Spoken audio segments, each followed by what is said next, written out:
بسم الله الرحمن الرحيم. الحمد لله الذي أنزل على عبده الكتاب ولم يجعل له عوجا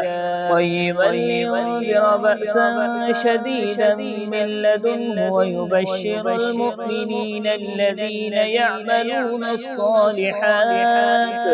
يعملون الصالحات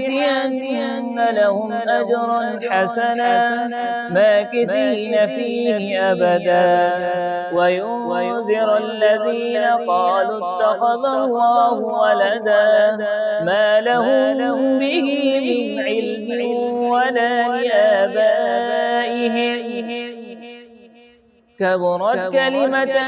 تخرج من أفواههم إن يقولون إلا كذبا فلعلك باخع نفسك على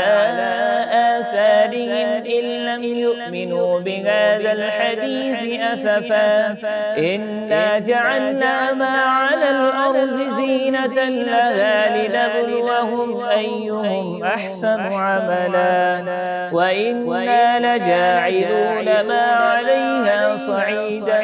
جرزا أم حسبت أن أصحاب الكهف والرقيم كانوا من آياتنا عجبا إذ أوى الفتية إلى الكهف فقالوا ربنا آتنا من لدنك رحمة وهيئ لنا من أمرنا رشدا فضربنا على آذانهم في الكهف سنين عددا ثم بعثناهم لنعلم أي الحزبين أحصى لما لبثوا أمدا نحن نقص عليك نبأهم بالحق إنهم فتية آمنوا بربهم وزدناهم هدى وربطنا على قلوبهم إذ قاموا فقالوا ربنا رب السماوات والأرض لن ندعو من دونه إلها لقد قلنا إذا شططا هؤلاء قومنا اتخذوا من دونه آلهة لولا يأتون عليهم بسلطان بين فمن أظلم ممن افترى على الله كذبا وإذ اعتزلتموهم وما يعبدون إلا الله فأووا إلى الكهف ينشر لكم ربكم من رحمته ويهيئ لكم من أمركم مرفقا وترى الشمس إذا طلعت تزاور عن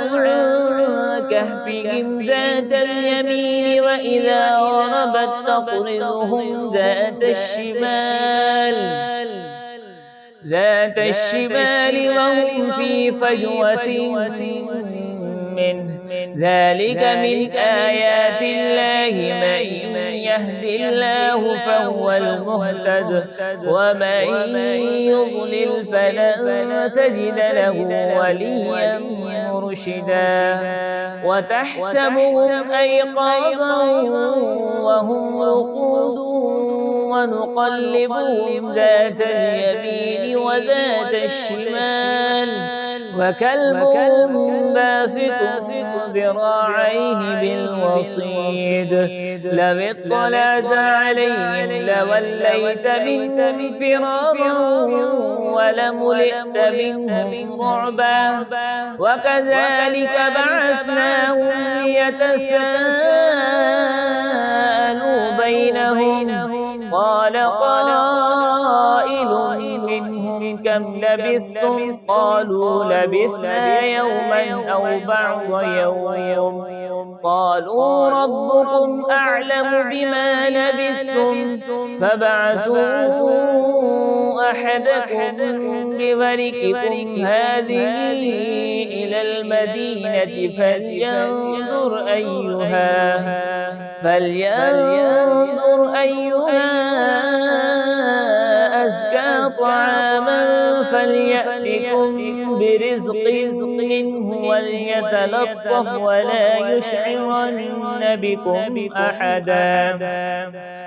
إنهم إن يظهروا عليكم يرجموكم أو يعيدوكم في ملتهم ولن تفلحوا إذا أبدا وكذلك عثرنا عليهم ليعلموا أن وعد الله حق وأن الساعة لا ريب فيها إذ يتنازعون بينهم أمرهم فقالوا ابنوا عليهم بنيانا ربهم أعلم بهم قال الذين غلبوا على أمرهم لنتخذن عليهم مسجدا سيقولون ثلاثة رابعهم كلبهم ويقولون خمسة